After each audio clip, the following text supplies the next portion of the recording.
All right. Well, welcome to the inaugural episode of the Commercial Cash Flow Show. It's an exciting project that we decided to start here recently, just through our connections via the online platforms all across really the nation. So, I'm Rafael Collazo. I'm a commercial real estate agent here in Louisville, Kentucky. Chad, you want to? Yep. Yeah. Thanks, Raphael. And yeah, it's exciting to do this and see where we can take it. My name's Chad Griffiths. I'm based out of Western Canada. I'm also a commercial real estate agent focusing on industrial, and I also own a few industrial properties myself. So yeah, excited just to collaborate with you guys and see where we could take this. Yeah, this is awesome, guys. I'm Logan Hartle. I'm an industrial real estate broker in the Charlotte market. Also an investor. I've got one industrial property, and actually this week submitted a few LOIs. So hopefully in the next couple months, another two industrial properties. So yeah, it's going to be awesome to chat with you guys on various topics of industrial and commercial and everything commercial real estate cash flow. So this is going to be awesome. So For sure. And for those of you guys who don't know, I think Logan, you posted something about like your action items for the next year, where it's like you submit, you call on 10 properties, you submit an LOI a week. So yeah. I'm excited to see where you end up. And obviously Chad is an expert as well. So we're excited to really be a part of this. So what we're going to do as far as the actual episode is concerned is we're just going to be talking about different commercial real estate news. So we've each selected an article that we found super interesting, and we're just going to talk a little bit about it and kind of banter about the commercial real estate industry as a whole. So Chad, did you want to tell us a little bit about the article? I'll go ahead and add it to the stream so we could see it. Yeah. So this is from a website called globestreet.com.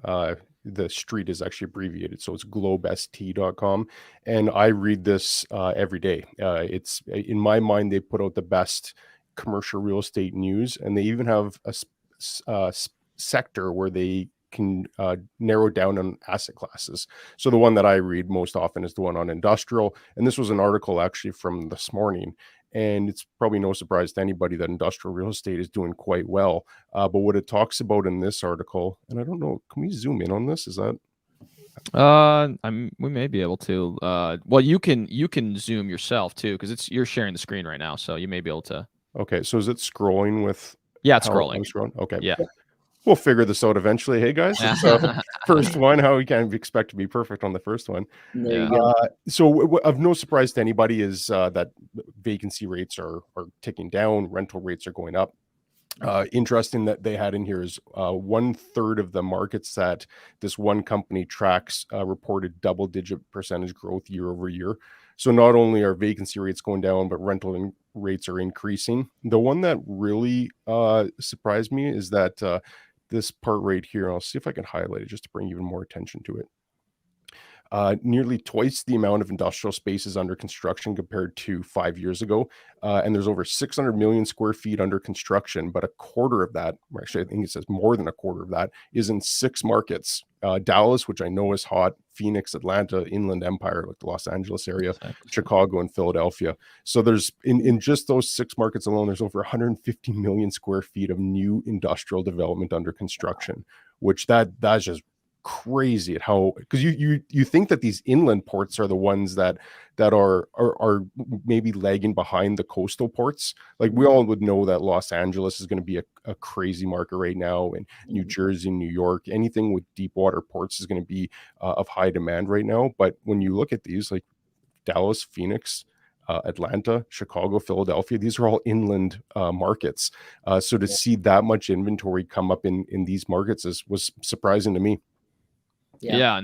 I mean, and you probably could speak to this better, Logan, as well, because my specialization is primarily retail. But I can only imagine these are massive markets that are experiencing a significant amount of growth, and so there's obviously a significant amount of demand from a retail standpoint, like last mile delivery, et cetera, which is probably one of the reasons why there's so much growth or construction in these particular areas. So, what do you think, Logan? Yeah, I was actually reading an article the other day. It was about the top 10 markets to invest for what they call small investors. And these are anybody who's investing $20 million or less into a property. And so many of those were on that list. Philadelphia was on the list. Atlanta was on the list. Inland Empire was on the list. Phoenix was on the list. And it's you think about it, products have to come into the port. And then they've got to, they're stored there for some length of time. And then they've got to make their way all the way inland.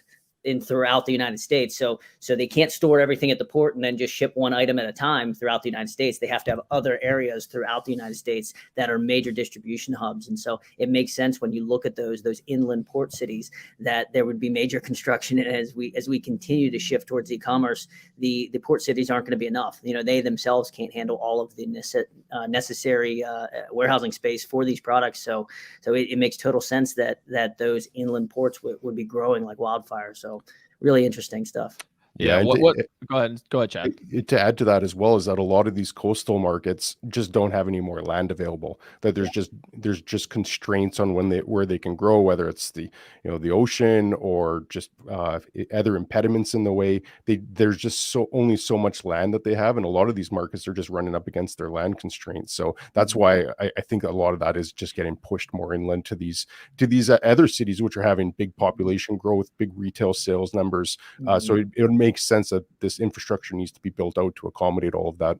Yeah, and what's crazy, I mean, I'll speak to Phoenix because I went to university in Phoenix, and the growth that it's experienced over the last even decade, because I graduated back in 2013, and back when I was there, downtown Phoenix was somewhat of a ghost town. Like, people would go there for work and then they would leave, and it would just there would be no activity there. And obviously there's sub-markets like Gilbert and Chandler and Scottsdale and Tempe that were a little bit more active from a residential perspective. But now, I mean, downtown Phoenix has changed significantly.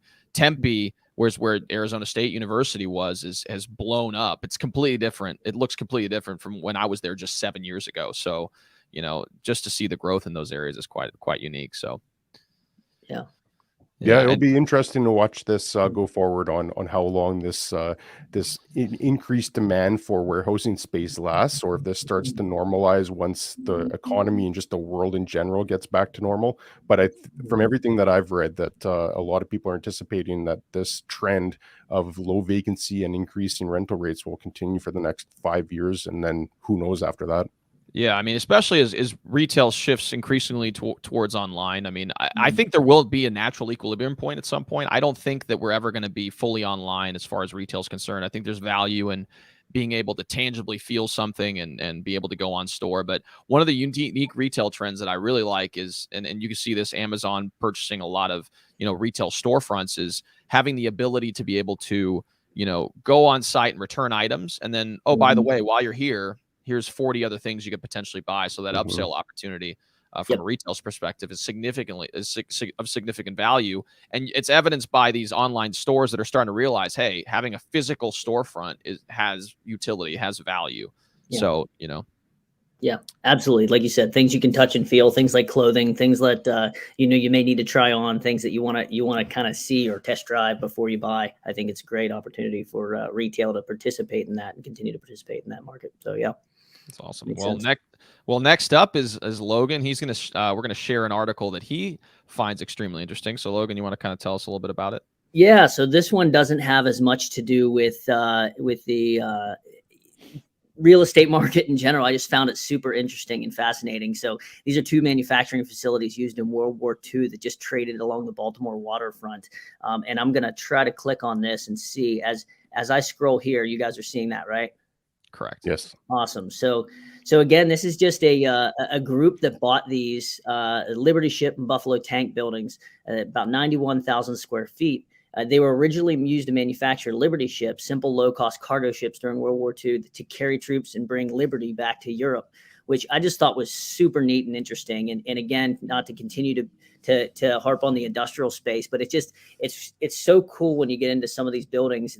There's rich history in these buildings, and the new developments and the new distribution get all the headlines, but there's so much neat history in the industrial space. And Chad, you've probably done a lot more research than I have into this, I'm realizing as we speak that I pulled a World War II article and I look like I'm dressed from the World War II era at this point. So I'm realizing the irony as we speak here, but no, I just found it really interesting and fascinating.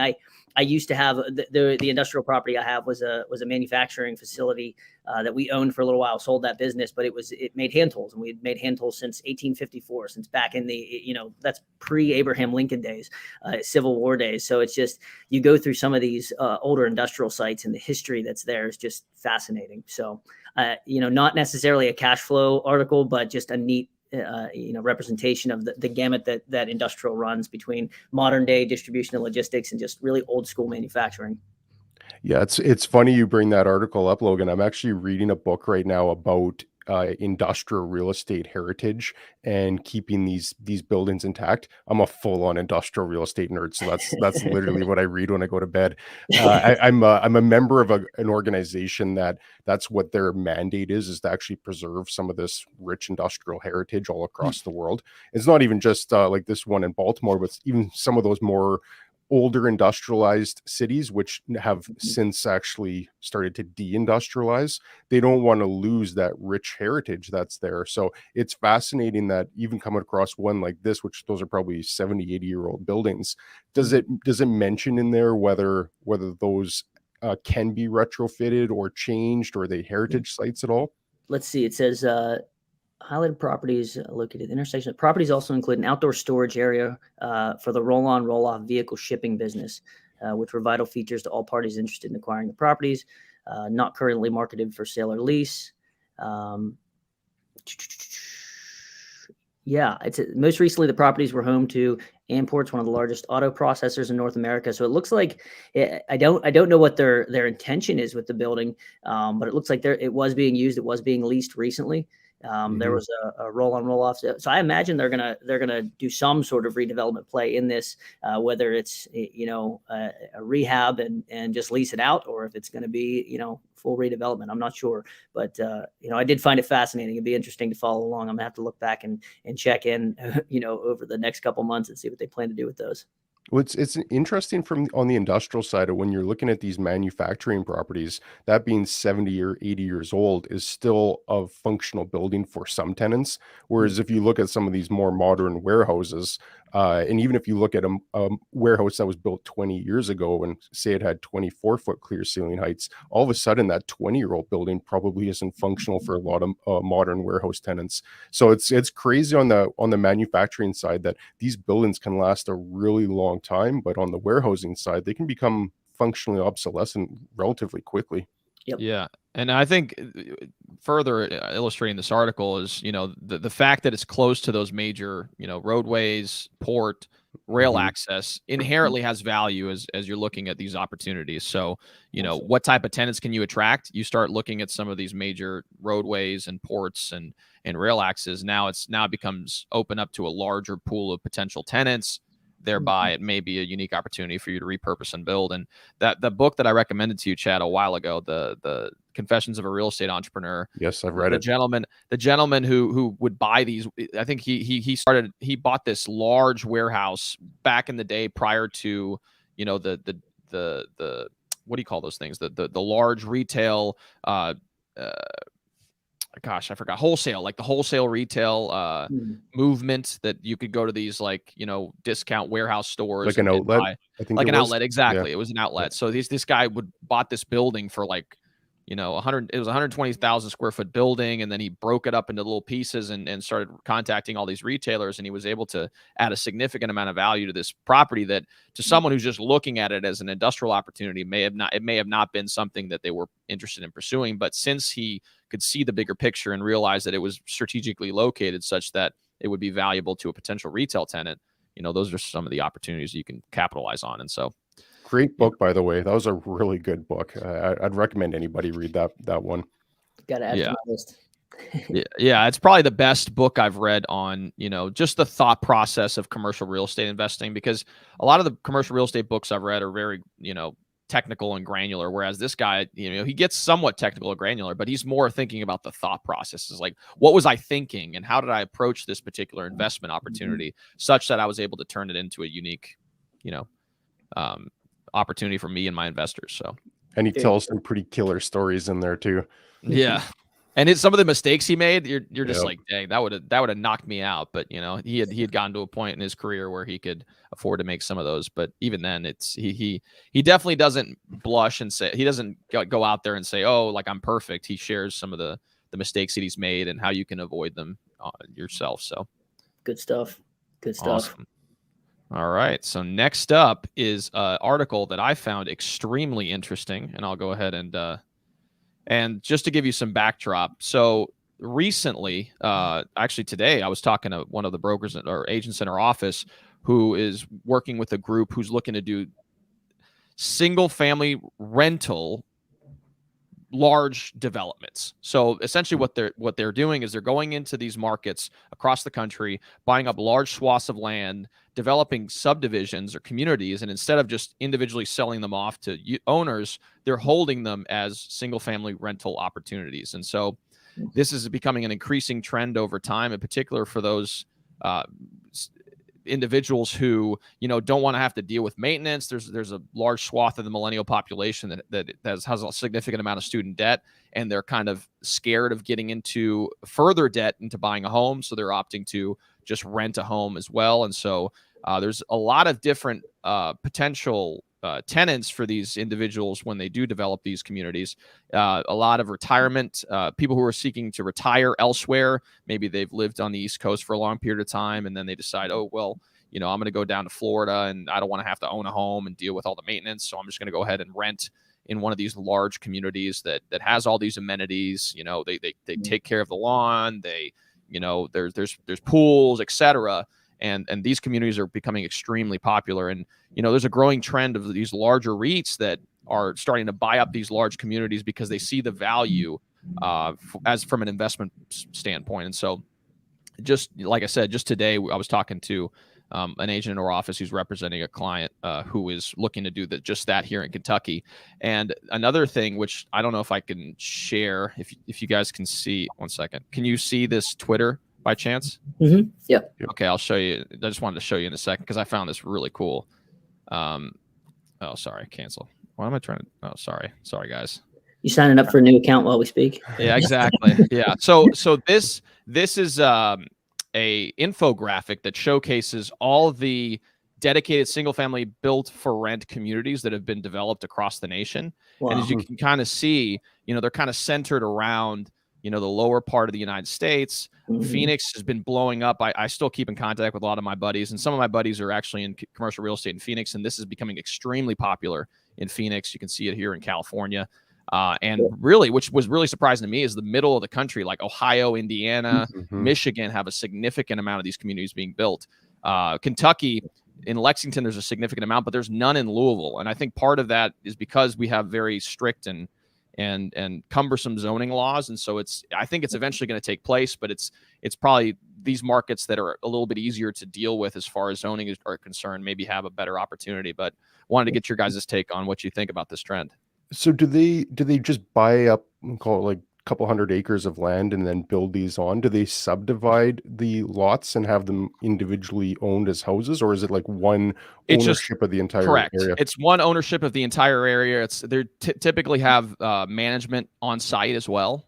So you know, the play is you either buy, develop, and hold, or buy, develop, and then sell the large swath to a REIT or some other larger investors as well. So that seems to be a consistent trend. And one other unique thing about this particular opportunity is that if you were looking at a developer who was just going to sell these off individually as lots, what they can pay for land is a lot less than some of these investors. And although apartment developers can probably pay more for land than these type of single family home built to rent communities, large apartment developments tend to be a little bit more contentious when it comes to rezoning and having them come on site. And so this is kind of a middle ground where, you know, if you're a seller of a parcel and you don't want to have to sell to the Pulte's or some of these larger single family home developers because they're not going to be able to pay as much, now you have these individuals who are coming in saying, hey, I'll pay more than the large, you know, construction firms that are just going to sell these single family home communities or sell individually homes to people.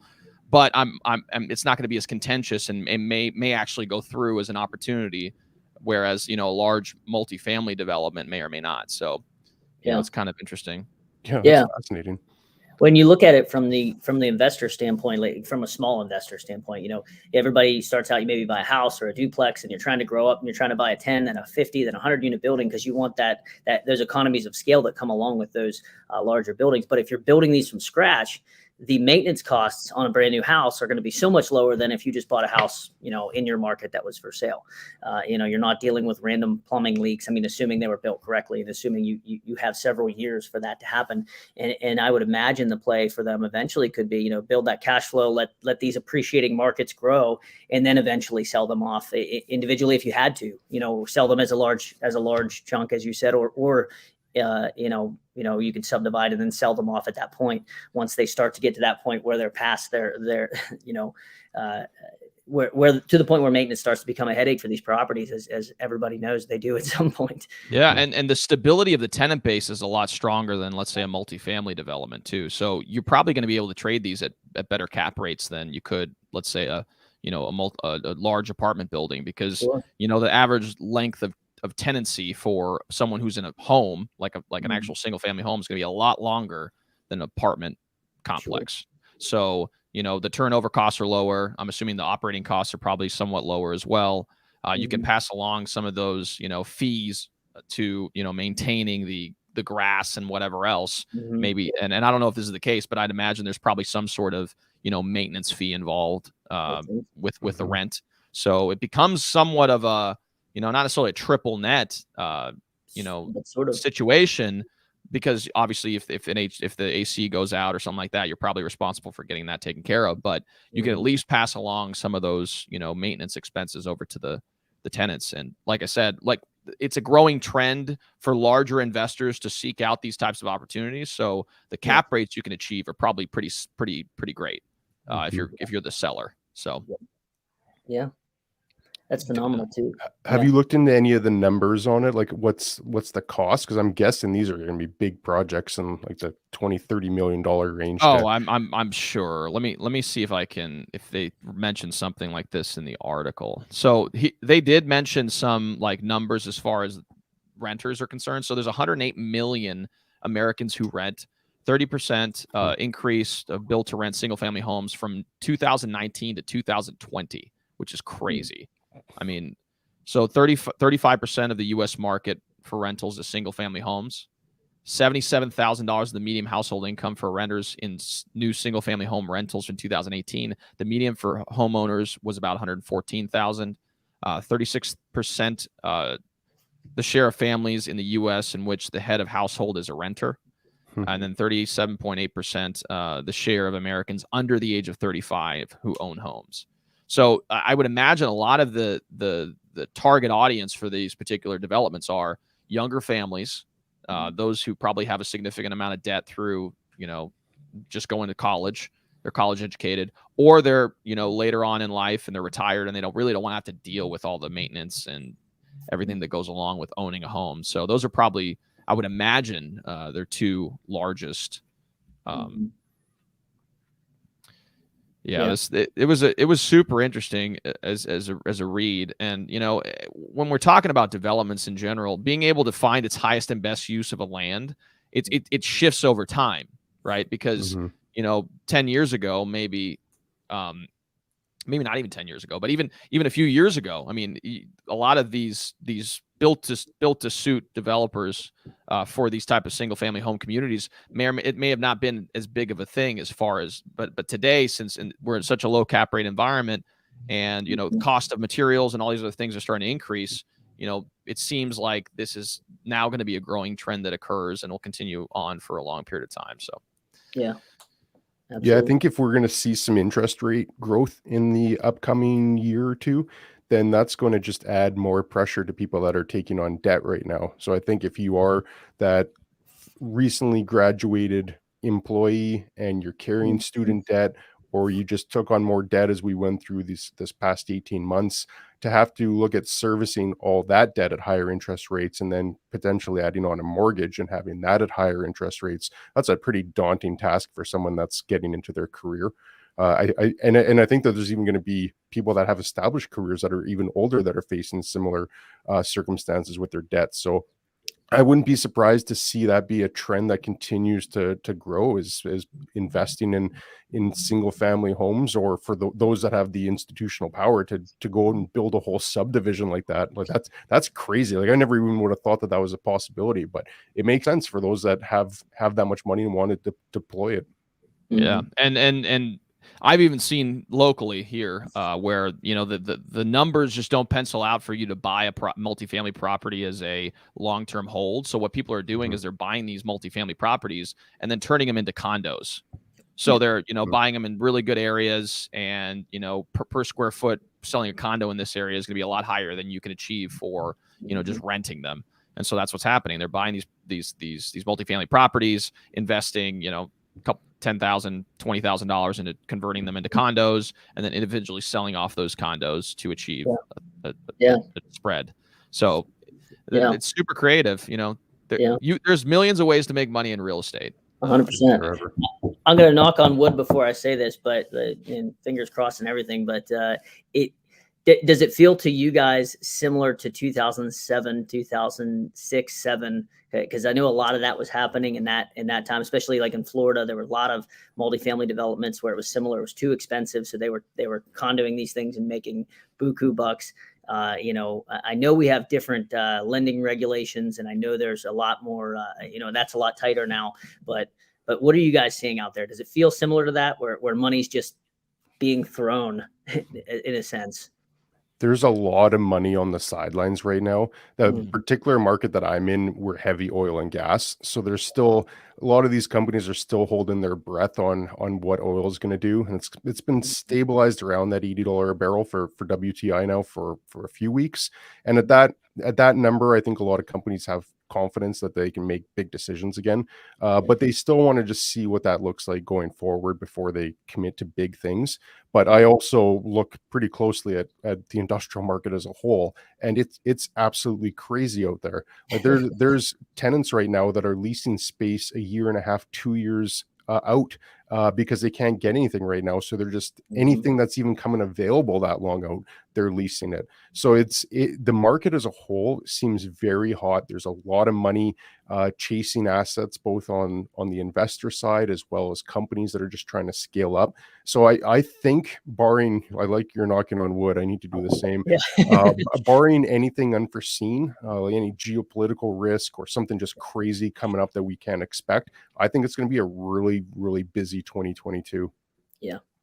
Maybe that'll be a conversation for another meetup here, another one of our videos, because it's fascinating to see the differences between 2007, 2008, and now, because there is a lot of interest in the marketplace, and it does feel like you know, some of the prices you're seeing and some of the, you know, the conversations you're having with tenants, and it does seem similar in that way, but I think there's a lot of underlying mechanics that are very different from that era. So.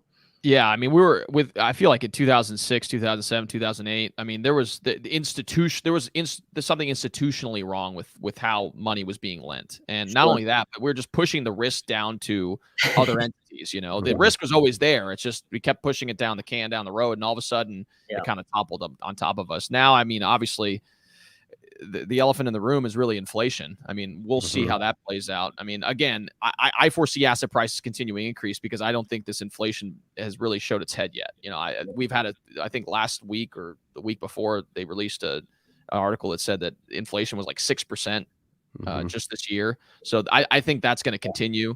A lot of that is being concentrated on assets, though. If you actually look at, like, you know, milk prices, et cetera, within the general economy, that hasn't had as significant of an increase as you would expect. But a lot of that concentrated inflation has gone to, you know, cars, you know, furniture, assets, so like real estate, et cetera. So I think that trend is still going to continue because, like Chad said, there's a lot of money on the sideline looking for places to be put. And I think those prices are going to still continue to rise. So, yep. Well, cool, man. I think this is a great first session. Had a lot of lively discussions. You know, we covered the breadth of industrial real estate, retail, multifamily, single family home developments. So, what do you guys think about this meeting? Yeah, I love the format. I just love chatting with you guys. So even if nobody joins in, it's just the three of us having a chat amongst ourselves that happens to be online. I love it. So I'm all on board with trying to do this once a month. And one thing that I thought of as well as we were going through this is we can even talk about deals that we're actively chasing ourselves. But I won't get into it right now, but maybe on the next month. My partners and I just closed on a $4.1 million industrial property earlier this week. So yeah, that was a good acquisition for us. And funny that you talked about the condos, because this is a multi-tenant industrial bay, but it's actually all subdivided into legal condominium units. Wow. So our plan on is to actually cash flow it. We've got tenants in there on longer term leases, and then reevaluate it in 4 to 5 years to see if we want to sell those individually as condos or not. So it's I think things talking like that on how we look at deals or things that we've had, I think could also give some insight to anybody that happened to tune into these as well. Absolutely. Yeah, I think that's an awesome idea. I'm happy to share any of the deals that I'm trying to get put together, or struggling to get put together, or successfully have put together. So, and anything in between. So, yeah, this is awesome, guys. I think a lot of people are going to benefit from it, and just see, we all come from different fields, different areas, different backgrounds. So to see our input on the market, and welcome other people's input as you're following along. And if you're reading this in the chat, or if you're seeing this on YouTube, comment, ask questions, things like that. We'll do our best to get back to you all on any of the questions you have. So hopefully everybody enjoys it. For sure, man. Well, thanks for everyone who's tuning in. If you guys are watching this on YouTube, please give us a like and subscribe to the channel. It helps with the algorithm, ensures more and more people can listen to this content, because I think it is super important. I think it's super valuable, and I think a lot of people, there's just not a lot out there with discussing the things we were doing. So thanks again for tuning in, everyone, and we'll see you all next time. Thanks, fellas. See ya. Okay.